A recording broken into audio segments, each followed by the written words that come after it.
Dance చిన్నప్పటి నుంచి నేర్చుకున్నారా? అంటే అస్సలు లేదు. అసలు ఎలా వచ్చింది మరి అంత అస్సలు లేదు బ్యూటిఫుల్ మూవ్మెంట్? బికాజ్ ఎక్కడ చూసినా కూడా మీ పాటల్లో మీకుండే స్టెప్పులు అసలు ఆ టైంలో బాగా ఫేమస్ అయిన స్టెప్పులు కొన్ని ఉన్నాయి మీరు చేసిన.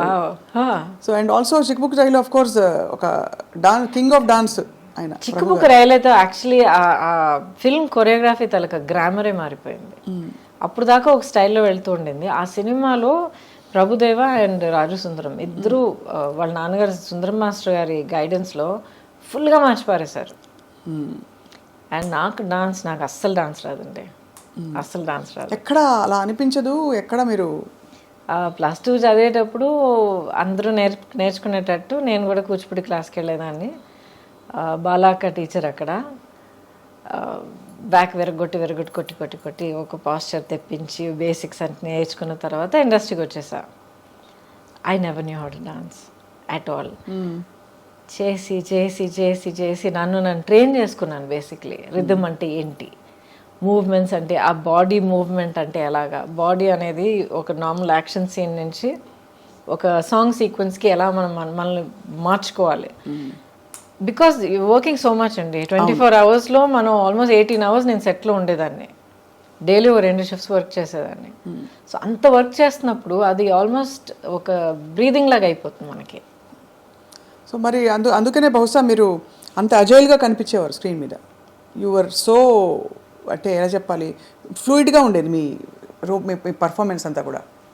థ్యాంక్ యూ ఫర్ దాట్ అండి. బట్ ఐ థింక్ ఇప్పుడు మీరు అంటున్నప్పుడు mind went back to that. నాకు ఓవర్వెల్మింగ్గా గుర్తొచ్చేది ఏంటంటే I just loved what I was doing.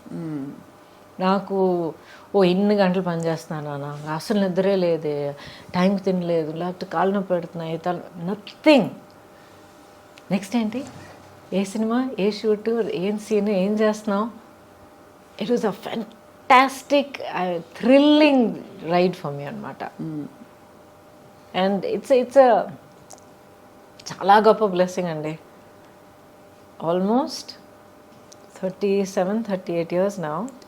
అవును, నాన్ స్టాప్. ఎప్పుడు అసలు అలసిపోలేదు and I'm still here.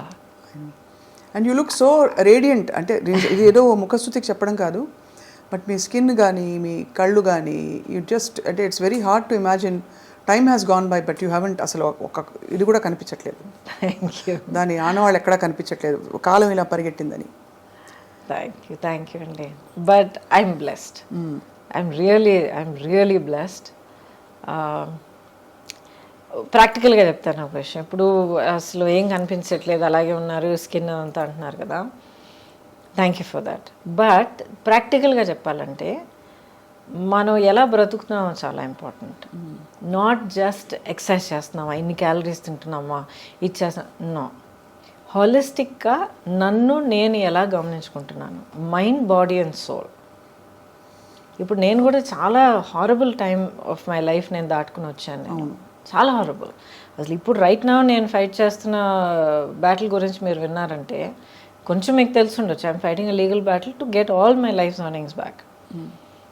But ఒక్కొక్క స్టేజ్ దాటుకొచ్చేటప్పుడు లేకపోతే బయట మనం చెప్పేటప్పుడు బీ స్ట్రాంగ్ అని అంటాం మనం, అండ్ వీ మీన్ ఇట్. కానీ ఆ పొజిషన్లో ఉండి ఫైట్ చేసేటప్పుడు అది ఎంత ఘోరమైన ఒక సిచ్యువేషన్ అనేది మనకి అనుభవించే ప్రతి ఒక్కరికి తెలుస్తుంది.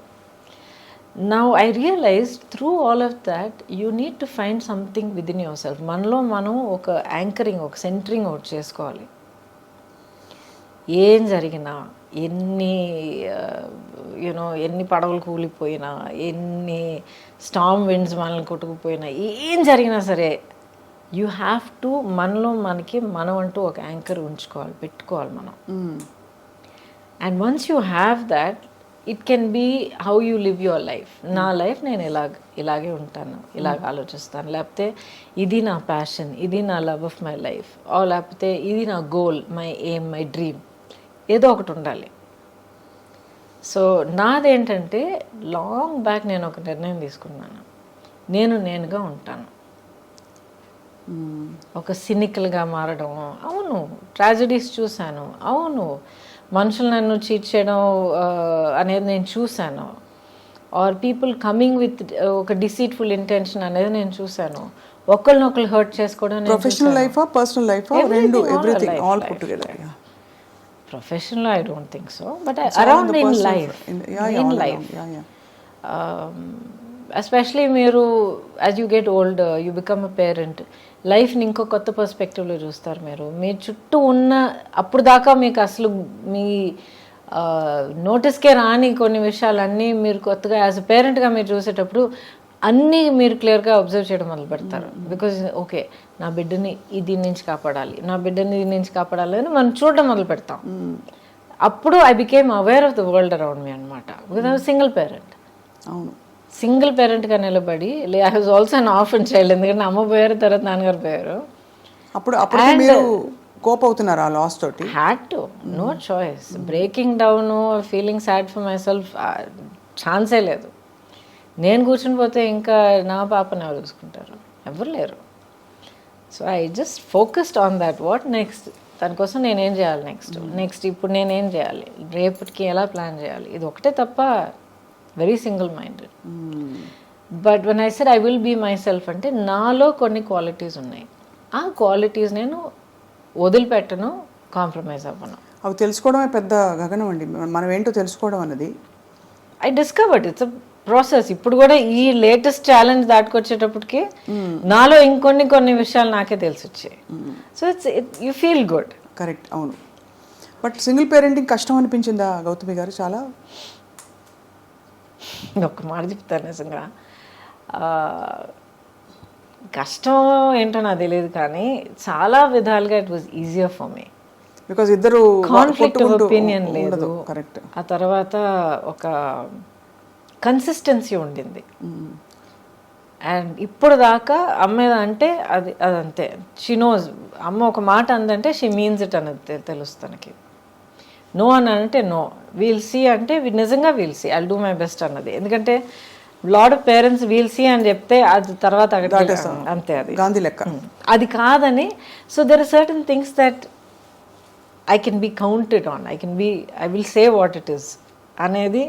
ఆ కన్సిస్టెన్సీ పిల్లలకి మనం చాలా ఇంపార్టెంట్ అండి, మనం ఇవ్వాలి. మీరు చాలా బోల్డ్ చాయిసెస్ చేశారు మీ లైఫ్లో, అంటే డెసిషన్స్ కావచ్చు. We live in a world where love and marriage are glorified. But రెండు చోట్ల perhaps is it fair to say మీరు హార్ట్ బ్రేక్ ఫేస్ చేశారని? Because all of us have faced at some stage, I'm sure. చూసేవాళ్ళు, నేను, మీరు అందరికీ heart break అయి ఉంటుంది ఏదో టైంలో. హార్ట్ బ్రేక్ లైఫ్లో ఇన్వాల్వ్ అయ్యి పూర్తిగా బ్రతికి వస్తే డెఫినెట్గా హార్ట్ బ్రేక్ ఉంటుంది, గ్యారంటీ. ఏమన్నా మీకు ఇప్పటికీ బిట్టర్ మెమరీస్ ఏమైనా ఉంటాయి మీ హార్ట్ బ్రేక్ అయినా? There's no bitterness. ఇప్పుడు దాకా మీరు అడిగారంటే do you regret anything? I don't regret my decisions. I don't, because అవన్నీ అవునా అలా జరగకుండా ఉండుంటే బాగుండేది. ఏది జరగకుండా అంటే వాట్ ఎవర్ అసలు ప్రేమించడమే తప్పంటారా, లేక బయటికి కొన్ని జరిగిన విషయాలు జరిగిన పద్ధతిలో జరగకుండా ఉండుంటే బాగుండేది. బట్ జరిగాయి. సో జరిగిన దాని గురించి కూర్చొని ఆలోచించి బాధపడిపోయి ఐ విష్ వాట్ ఇఫ్ ఇదంతా టైం వేస్ట్ అండి. ఇప్పుడు నేను ఇలా కూర్చుని మీ ముందర ఈ యాటిట్యూడ్తో, ఈ కాన్ఫిడెన్స్, ఈ స్ట్రెంగ్త్, ఈ సాలిడిటీతో నేను మాట్లాడగలుగుతున్నాను అంటే ఇన్ని దాటుకొచ్చి, ఇన్ని ఫేస్ చేసుకొచ్చి, అర్థం చేసుకుని నిలదొక్కుని వచ్చాను కనుక నేనుగా ఉన్నాను. So every part that has made me who I am is precious to me. అంతే. ఇట్స్ యాక్చువల్లీ వెరీ, అంటే మీరు చాలా ఓపెన్గా ఉన్నారు. I watched your previous interviews also. కొన్ని సందర్భాల్లో రాయబడినవి అని చూశాను. మీరు చాలా గ్రేషియస్గా హ్యాండిల్ చేస్తూ వచ్చారు. కానీ అప్పట్లో ఒక సొసైటల్ రేడార్లో ఉండడం అన్నది కొంచెం కష్టతరమైన విషయమే కదండి. లేదండి, యాక్చువల్లీ మనకి అంటే సహజీవనం మన భారత సమాజంలో అంత తొందరగా ఆమోదించరు. Of course the stature of the individuals matters a lot. So I beg to differ a little bit. I think మనం ఏం చేసినా కూడా లైఫ్లో ఒక సొసైటీ తాలూకా ఎక్స్పెక్టేషన్స్కి ఆపోజిట్గా లేకపోతే టాంజెన్షియల్గా మనం ఒక డెసిషన్ తీసుకున్నప్పుడు ఎప్పుడు సొసైటీ నుంచి కొంచెం జరుపుకుంటుంది. అబ్బా ఏంటి అందరూ ఎలా వెళ్తున్నప్పుడు తను మాత్రం ఏంటి అలాగ వెళ్తుంది అన్న ఒక ఫస్ట్ నోటీస్ ఉంటుంది. But after that depends on మీరు మిమ్మల్ని ఎలా కండక్ట్ చేసుకుంటున్నారు. మీ ఇంటెగ్రిటీ ఏంటి, మీ బిహేవియర్ ఎలాగుంది, మీ డిగ్నిటీ మీరు ఎలా కాపాడుకుంటున్నారు. అవును, అంతే కదా. That is what's more important. So it's not just లైఫో లేకపోతే ఫ్యామిలీయో దాని గురించి మాత్రం కాదు, ప్రతి డెసిషన్లో చాలా ఇంపార్టెంట్ అంటాను నేను. ఇప్పుడు క్యాన్సర్ వచ్చింది నాకు, ఒక 3-4 డిఫరెంట్ వేస్ హ్యాండిల్ చేసి ఉండొచ్చు. ఎలా ఎలా తెలుసుకున్నారు అసలు? నేనే తెలుసుకున్నాను అండి, సెల్ఫ్ ఎగ్జామ్ చేస్తూ ఉండేదాన్ని. ఎందుకంటే యాజ్ ఐ సెడ్ బిగినింగ్ నుంచే నేను సింగిల్ పేరెంట్ని. సో నా ఫోకస్ మొత్తం పాప మీద ఉండింది. ఎలాగంటే ఇప్పుడు నాకు ఏమైనా అయితే రేపు తన గతి ఏంటి.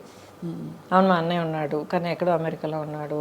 So it's this thing. So better I should be there. ఎందుకంటే తన్ని పెంచడం, తన్ని కొన్ని విషయాలు నేర్పించడం, ప్రపంచాన్ని చూపించడం, as a mother you want to do that.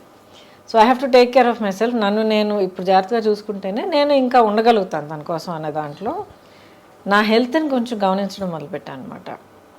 Annual చెకప్స్కి వెళ్ళాలి ఇవన్నీ. ఆ తర్వాత ఎప్పుడు 50 years దాటిన తర్వాత మెమోగ్రామ్ చేయాలి, సెల్ఫ్ ఎగ్జామ్ చేయాలని ఒక న్యూస్ జనరల్గా ఉండేది. అది ఎందుకు నా మైండ్లో వచ్చిందో తెలియదు. ఐ వాజ్ ప్రాబ్లీ ఒక 32-33 years. సడన్గా పాప్ అయింది మైండ్లో, చేస్తే ఏం తప్పని. సో ఎలా చేయాలి ఏంటంతా నేర్చుకుని I started doing a self breast exam along with my blood work, checkup and all of that. అప్పుడు నాకు లంప్ దొరికింది. లంప్ దొరికినప్పుడు డాక్టర్ దగ్గరికి వెళ్ళి ఒక్కొక్క టెస్ట్ చేసి వెతుక్కుని నెక్స్ట్ ఏంటి అని అడుక్కుంటూ వెళ్తే ఒక్కొక్క టెస్ట్ క్యాన్సర్కి పాజిటివ్గా రావడం మొదలుపెట్టింది. అమ్మ బాబాయ్ ఏంటండి, మనం వెతుకుంటూ వెళ్తే 50% ఉండొచ్చు అన్న ఒక అవేర్నెస్ మనకు ఆల్రెడీ ఉంది. సో ఆల్రెడీ ప్రిపేర్ అయ్యి ఉన్నాం కదా మనం. అయ్యున్నా కూడా అంటే అది క్యాన్సర్ అని మన దాకా వచ్చిందంటేనే it is scary. Why is it scary? Because it's one of the more ఇంకా మిస్టీరియస్ ఇల్నెసెస్. దానికి ఏం లేదండి, బిల్డప్ ఎక్కువగా ఉంది. అంతేనా? అంతే. ఇప్పుడు ఇన్క్యూరబుల్ స్టేజ్ ఆఫ్ డిజీజ్ అనేది ప్రతి దానికి వస్తుంది. ఒక చాలా సింపుల్గా చెప్పాలంటే, ఒక మీకు జలుబు వచ్చింది, ఆ నెగ్లెక్ట్ చేశారు, ఐఎమ్ సో బిజీ మీ పనుల మీద తిరుగుతున్నారు, ఇంకా వర్షంలో నానారు, ఇది చేశారు అది చేశారు, కోల్డ్ ప్రదేశానికి వెళ్ళారు, వాట్ హ్యావ్ యూ నెగ్లెక్టెడ్. అదేమో వెళ్ళి చెస్ట్లో కూర్చుంది, అక్కడ నుంచి నిమోనియా నుంచి లంగ్స్లోకి వెళ్ళింది, ఇంకేదో అయింది, లంగ్స్ కొలాప్స్ అయ్యారు, క్రిటికల్ స్టేజ్కి వెళ్ళారు. Anything can happen. ఇప్పుడు ఇన్నేళ్ల తర్వాత, that was 2014-15, 20 years, right? 2004-5, 20 years later, ఇప్పుడు నేను మీ ముందర కూర్చొని మాట్లాడుతున్నానంటే ద రీజన్ ఇస్ నేను ప్రియంటివ్గా అవేర్నెస్తో ముందు చూపుతూ నేనుగా వెతుక్కుని వెళ్ళి కనిపెట్టుకుని దాని ట్రీట్మెంట్ అడుక్కొని చేయించుకున్నాను కనుక ఐఎమ్ హియర్ టుడే. మీరు నమ్మరండి, ఎంతమంది పిల్లలు, ఫ్యామిలీ మెంబర్స్ నా దగ్గర ఏడుస్తారు తెలుసా. మా అమ్మ పట్టించుకోలేదండి, ఆఖరి స్టేజ్ వచ్చేంత వరకు మాకు చెప్పనే లేదండి, ఇంత పెద్ద యాబ్సెస్ అయ్యి ఊండయి ఇదయ్యి అదయ్యి ఆఖరికి మాకు చెప్పేటప్పటికి మొత్తం దాచేసుకునేదండి. ఆఖరి మాకు చెప్పేటప్పటికి డాక్టర్ దగ్గర పరిగెత్తి వెళ్తే, సారీ అమ్మ ఫుల్గా లోపల స్ప్రెడ్ అయిపోయింది, వీ కాంట్ డూ ఎనీథింగ్. మా అమ్మ కోల్పోయామండి. ఎంతమంది ఏడ్చారో తెలుసా నా దగ్గర. We have to be practical. అప్పుడు మీరు కనుగొన్న తర్వాత అగ్రెసివ్ ట్రీట్మెంట్ చేయాల్సి వచ్చింది కదా. అంటే ఇట్ ఈస్ సో ఐరానిక్, నాన్నగారు రేడియేషన్ ఆంకాలజిస్ట్, అండ్ బహుశా మీకు కొంత ఎక్కడో ఇంట్యూటివ్గా కొంత జ్ఞానం ఉంటుందో, మరి I don't know how it happened. Awareness health పట్ల ఎప్పుడు ఒక చాలా ప్రాక్టికల్ అప్రోచ్ ఉండేది మా ఇంట్లో. అవును, ఇలా చేస్తే ఇలా జరగచ్చు, సో ఇలా జరగకుండా ఉండాలంటే అది చేయకు, చేయాల్సి వస్తే ఒక సేఫ్టీ ఏం చేసుకోవాలి. ఏమైనా ఒంట్లో బాగోకపోతే ఫస్ట్ ఇస్ న్యాచురోపతి, ఆ తర్వాత హోమియోపతి, ఆఖరినే అలోపతి వచ్చేది అనమాట మాకు. So very practical approach to health. So me treatment protocols అగ్రెసివ్గా ఉన్నాయండి? మీరు cancer I did everything. Surgery చేశారు, ఆ తర్వాత కీమోథెరపీ ఇచ్చారు, ఆ తర్వాత రేడియేషన్ థెరపీ ఇచ్చారు.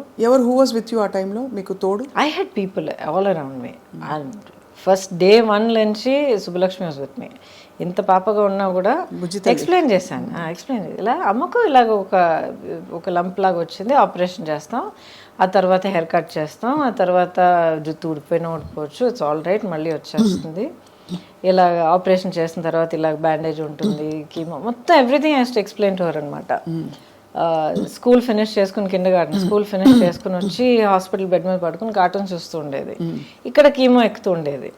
So that was always the anchor అండి, always the anchor. After that I had people, మా ఆంటీ యాక్చువల్ మా పిన్ని గారు బెంగళూరులో ఉంటారు. మా అంకుల్ అప్పుడు ఆయన పెద్ద ఆయన కూడా అయినా కూడా నాకు కీమో జరుగుతోందంటే ఆ 1 వీక్ తన ఇల్లంతా వదిలేసి ఇంకెవరికైనా ఏర్పాటు చేసి అప్పు చెప్పేసి వచ్చేసి నా ఇల్లు చూసుకునేవారు. శ్రీలత ఆంటీ అని ఇంకో ఆంటీ ఉండేవారు. ఒక్కసారి కూడా నేను ఒంటరిగా ఏ హాస్పిటల్ గడపెక్కలే. అన్ని పనులు మానేసుకుని పాపా దాబాపా నేను ఉన్నానని చెప్పి తీసుకెళ్ళిపోయారు నేను. So I had people who were there, small close circle. అందులోంచి కష్టపడి మరి బయటకు వచ్చి ఇంకా క్లీన్ చిట్ అని ఎప్పుడు తెలిసింది మీకు? ఐ థింక్ 10 ఏళ్ళ వరకు, 5 ఏళ్ళు. ఒక ఫ్యాక్ట్ చెప్తానండి. అసలు ఈ జర్నీ అంతా మొదలయ్యేటప్పటికి డయాగ్నోస్ ఏంటని of course it takes time. అది మనలో మనం కన్ఫ్రంట్ చేసి యాక్సెప్ట్ చేసుకొని, ఒకవేళ ఇది ఇలా జరిగితే అది అలా జరిగితే ఏమవుతుంది, ఏం ప్లాన్ చేయాలి, పాపకి ఏం సేఫ్టీ చేయాలి, ఇదంతా మనం ప్లాన్ చేసుకుని మన డెత్ అనేది మనం ఫేస్ చేసుకుంటే ఎక్కడో మనలో మనం ఫ్రీ అయిపోతాం. తను మా సిస్టర్ ఎప్పుడు చెప్తుంది, that's way she overcame cancer also. Her story very interesting, you should hear, it's very inspiring. అయిపోయిన తర్వాత chat with her, it might be interesting for you. But అది ఎప్పుడు నేను ఫేస్ చేశానో సడన్లీ మైండ్లో ఏదో ఒక ఫ్రీడమ్ వచ్చిందనమాట. వెళ్ళి ఫస్ట్ డాక్టర్ గీతా అర్జున్ అని చెప్పి ఆవిడే నా OBGYN, అమేజింగ్ డాక్టర్ అనమాట. షీ సెడ్, గౌతమి ఎవరికైనా క్యాన్సర్ రావాలంటే ఇలాంటి క్యాన్సర్ రావాలి, ఈ క్యాన్సర్కి ఈ ట్రీట్మెంట్ ఉంది, ఈ ప్రోటోకాల్స్ ఉంది, ఇది చేయడానికి ఈ డాక్టర్స్ ఉన్నారు, సర్జికల్ ఆంకాలజిస్ట్ అయినా ఆంకాలజిస్ట్ అయినా వీళ్ళందరూ వీళ్ళు పలానా వాళ్ళు ఉన్నారు, ఈ team amazing team. I went met them, same confidence వాళ్ళలో నాకు కలిగింది.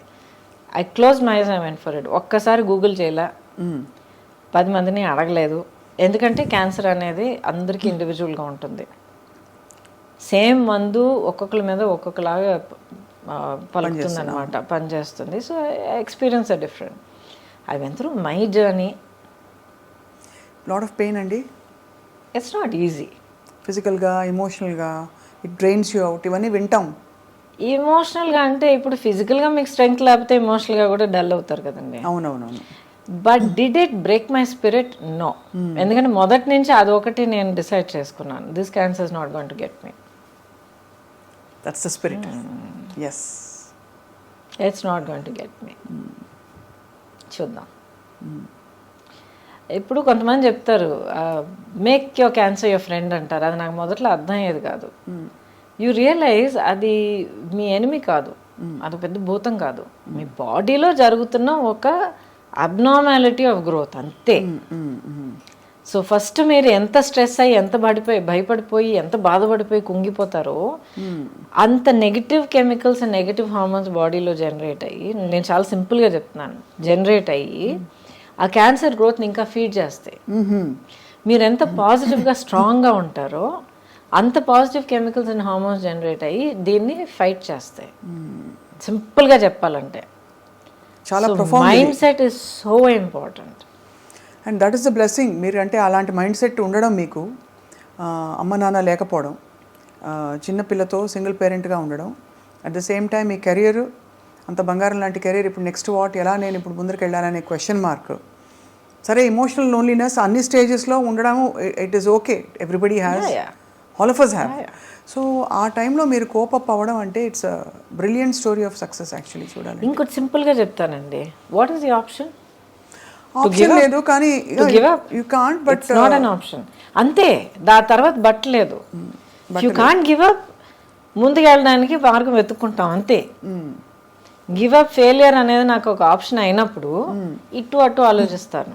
వేరే దారి లేదా, ఇదే నా దారి, ఓకే, నెక్స్ట్ అడుగు ఎక్కడ పెట్టాలి అని చెప్పి వెతుక్కుని వెళ్ళి పెడతా అంతే. Human nature has to get use to that. So true. But how do you deal with moving on from a long relationship is what? How does anybody deal? Any kind of relationship అండి, romantic మాత్రం కాదు. ఇప్పుడు parent and child, ఇది అది, siblings, friends, బోల్డ్ జరుగుతున్నాయి ఈ రోజుల్లో. Everything చాలా ఫ్రెజైల్గా ఉంది. అవును. ఇప్పుడు మనం మనసిచ్చి కమిట్ అయ్యి మనల్ని మనం దాంట్లో ఇన్వెస్ట్ చేసుకున్న తర్వాత ఒకటి మనం అనుకున్నట్టు జరగట్లేదు, మనకి ఏదో బాధ కలుగుతోంది, లేకపోతే మనం ఇంకొకరు బాధ కలిగిస్తున్నాం అని తెలిసినప్పుడు you do have to move on. But ఆ డెసిషన్కి రావడం చాలా కష్టం కదండి. బట్ బికాజ్ మంచివి ఉంటాయి, చెడు ఉంటాయి మనిషి ఒక ఎనీ సిచ్యువేషన్ ఎవరికైనా. అదే బ్యాలెన్స్ చూసుకోవాలి కదా. ఈవెన్ 50-50 అనేది ఎక్కడ ఉండదు, నేచర్లోనే లేదు 50-50. అప్పుడు ఎవరో ఒకళ్ళు అదే ఏదో విధమైన డెసిషన్ తీసుకోక తప్పదు. మ్యూచువల్ రెస్పెక్ట్ ఉంటే ఆ డెసిషన్ తీసుకోవాలి. Definitely that should be there. Because ఎవరు కూడా ఒక బాధతోనూ ఒక మెంటల్ టార్చర్తోనూ మనం కాంప్రమైజ్ అయిపోతూ బ్రతకాల్సిన అవసరం ఉండకూడదు అంటున్నాను. ఉంటుంది కొంతమందికి ఫైనాన్షియల్ కంపల్షన్స్ ఉంటాయి, కొంతమందికి సొసైటీ పట్ల ఎలాగ మనం బ్రతకగలుగుతామో ఒక భయం ఉండొచ్చు. ఎందుకంటే చిన్నప్పటి నుంచి మేబీ వాళ్ళని అలా పెంచి ఉండొచ్చు, ఇలాగే ఉండాలి లేకపోతే ఎవరో ఫెయిలియర్ అని నేర్పిస్తున్నారు చాలామందికి. So people have so many pressures అండి. ఒక పెయిన్ఫుల్ సిచ్యువేషన్లో కంటిన్యూ అవ్వడానికి ఒకళ్ళకి ఎంత ఒత్తిడి అంటారు కదా, ఒత్తిడి ఉందన్నది వాళ్ళకే తెలుసు. అవును. సో అది ఎప్పుడు నేను జడ్జ్ చేయను. కరెక్ట్. కానీ ఒక పర్టికులర్ స్టేజ్లో ప్రతి ఒక్కరికి ఆ whether they right are wrong, ప్రతి ఒక్కరికి పీస్ఫుల్గా ఊపిరి పీల్చి వాళ్ళ స్పేస్లో వాళ్ళు కామ్గా ఉండే హక్కు ఉంది. So find way to do that. అంతే.